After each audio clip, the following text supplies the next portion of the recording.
नमस्कार दोस्तों। सीएम अरविंद केजरीवाल को सीएम की कुर्सी से हटाने के लिए जो बार बार याचिकाएं दिल्ली हाई कोर्ट में डाली जा रही हैं, उनको लेकर अब दिल्ली हाई कोर्ट ने सख्त रवैया अपनाया है। उन्होंने स्पष्ट रूप से कह दिया है कि ये याचिकाएं सिर्फ और सिर्फ प्रचार हित याचिकाएं हैं, यानी कि जो याचिकाएं सीएम अरविंद केजरीवाल के खिलाफ डाली जा रही हैं। तीसरी याचिका के बारे में हम बात कर रहे हैं। आप सभी जानते हैं कि पहली याचिका 28 मार्च को सुरजीत सिंह द्वारा डाली गई, उसके बाद 4 अप्रैल को डाली गई विष्णु गुप्ता के द्वारा, और अब ये जो तीसरी जो PIL डाली गई है वो डाली गई है खुद आम आदमी पार्टी में रह चुके पूर्व विधायक संदीप कुमार द्वारा। उनका कहना है कि ऐसी परिस्थिति में उनको जो यानी सीएम केजरीवाल को पद से इस्तीफा दे देना चाहिए। लेकिन दोस्तों, जैसे कि पहले की 2 याचिकाएं खारिज हुई, उसी तरीके से अब ये तीसरी याचिका है, इसमें भी संदीप कुमार को खूब आलोचना करते हुए दिल्ली हाईकोर्ट ने फटकार लगाई है।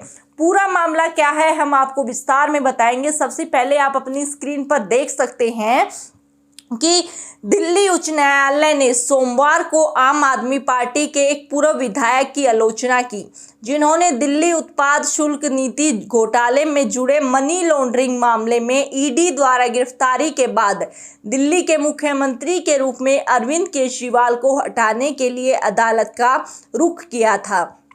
न्यायमूर्ति सुब्रमण्यम प्रसाद ने याचिका दायर करने के लिए याचिकाकर्ता संदीप कुमार की आलोचना की। हालांकि अन्य लोगों द्वारा दायर इसी तरह की 2 याचिकाएं जो है उच्च न्यायालय पहले ही खारिज कर चुका है। कोर्ट ने टिप्पणी की कि आप पर भारी जुर्माना लगाया जाना चाहिए। जी हाँ, ये आप देखिए खबर पहले कि खुद दिल्ली हाई कोर्ट का कहना है कि इस प्रकार की जो याचिकाएं बार बार प्रचार हित याचिकाएं डाली जा रही हैं, इनको लेकर अब जुर्माना लगाया जाएगा, क्योंकि स्पष्ट रूप से कहा जा चुका है कि उन्हें अपने सीएम पद पर बने रहना है या नहीं रहना, ये खुद उनका यानी कि सीएम केजरीवाल का फैसला रहेगा, निजी फैसला रहेगा। कोर्ट इसमें कोई हस्तक्षेप संवैधानिक रूप से नहीं कर सकता है। तो आखिर क्यों बार बार ये याचिकाएं जो है दिल्ली हाई कोर्ट तक पहुंचाई जा रही हैं?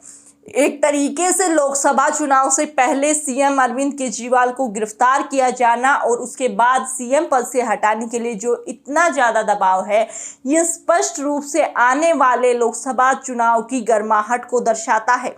आप सभी जानते हैं कि दिल्ली में अरविंद केजरीवाल का जो चेहरा है वो काफ़ी पसंदीदा है। लोगों द्वारा बार बार आम आदमी पार्टी को चुना जा रहा है, इसीलिए शायद दिल्ली में आम आदमी पार्टी की छवि को ठीक लोकसभा चुनाव से पहले धूमिल करने का प्रयास दोस्तों किया जा रहा है। लेकिन इसी के साथ बता दें कि कोर्ट ने हस्तक्षेप करने से बिल्कुल मना कर दिया है, और जहां तक बात सीएम अरविंद केजरीवाल की है तो उन्होंने पहले ही स्पष्ट कर दिया था कि जेल के अंदर हो या बाहर आम आदमी पार्टी की सरकार इसी प्रकार से चलेगी, यानी सीएम पद पर वो बने रहेंगे। इसको लेकर आगे आप अपनी स्क्रीन पर देख सकते हैं कि एकल न्यायाधीश ने टिप्पणी की कि इसी तरह के मामलों को कार्यवाहक मुख्य न्यायाधीश मनमोहन की पीठ ने सुना और खारिज कर दिया था, और वर्तमान याचिका एक प्रचार हित याचिका के अलावा कुछ नहीं थी। अंततः यह मामला कार्यवाहक मुख्य न्यायाधीश की पीठ को स्थानांतरित करने के लिए आगे बढ़ा, क्योंकि उस पीठ ने पहले भी इसी तरह की याचिकाओं पर सुनवाई की थी। केजरीवाल को सीएम पद से हटाने की यह तीसरी याचिका है जिसे हाईकोर्ट ने खारिज कर दिया। इससे पहले 28 मार्च को भी सुरजीत सिंह की ऐसी प्रकार की जो याचिका है उसको खारिज किया गया था, और उसके बाद 4 अप्रैल को विष्णु गुप्ता की भी याचिका को खारिज किया गया था। इसमें स्पष्ट रूप से टिप्पणी जो की है पीठ ने एक सूक्ष्म संकेत जरूर दिया है कि कभी कभी व्यक्तिगत हित को राष्ट्रीय हित के अधीन करना पड़ता है, लेकिन यह उनका यानी केजरीवाल का खुद का फैसला होगा। इसको लेकर किसी प्रकार का दबाव उन पर बनाया नहीं जाएगा। ऐसा कहा गया है कि वो उनका निजी फैसला है, निजी अधिकार है, इसको लेकर कोई संवैधानिक अड़चन नहीं है कि उनको सीएम पद से इस्तीफा देना पड़े, लेकिन उसके बावजूद जो याचिकाएं डाली जा रही हैं, तीसरी याचिका के बारे में आप अपनी स्क्रीन पर देख सकते हैं कि तीसरी याचिका एक रिट याचिका संदीप कुमार द्वारा दायर की गई थी, जिसमें कहा गया था कि केजरीवाल अक्षम होने के बावजूद दिल्ली के मुख्यमंत्री के पद पर बने हुए हैं, जो न केवल कई संवैधानिक जटिलताओं को जन्म देता है बल्कि लोगों के जीवन के अधिकार की गारंटी का भी उल्लंघन करता है। जांच के बाद कुमार ने अनुरोध किया कि केजरीवाल को पूर्वव्यापी प्रभाव से या उसके बिना दिल्ली के मुख्यमंत्री पद से हटा दिया जाए।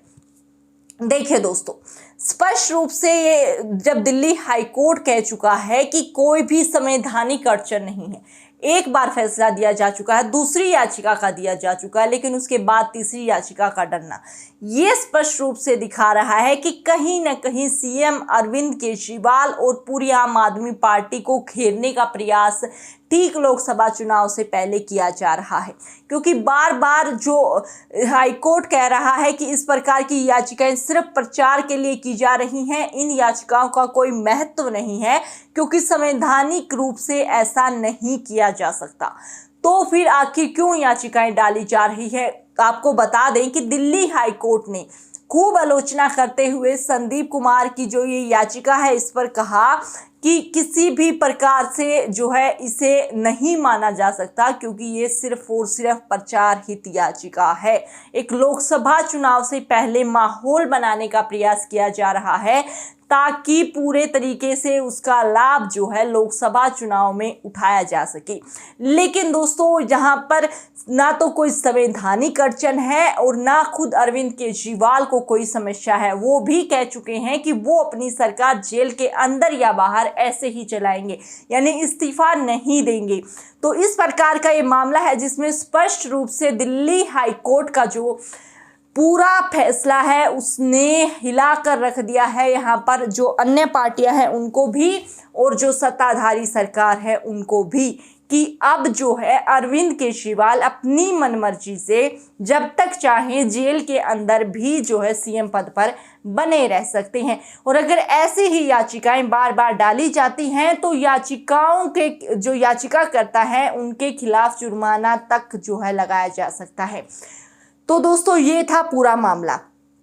कुछ ना कुछ तिकड़म लगाकर यहाँ पर सीएम अरविंद केजरीवाल के सीएम पद को यानी कुर्सी को हिलाने का प्रयास किया जा रहा है।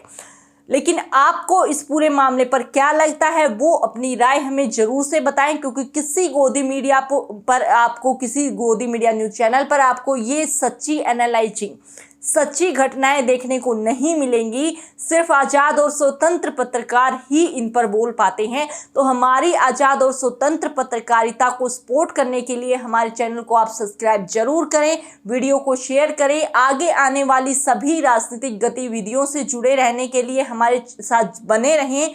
फिर मिलते हैं, तब तक के लिए आप सभी को जय हिंद, जय भारत।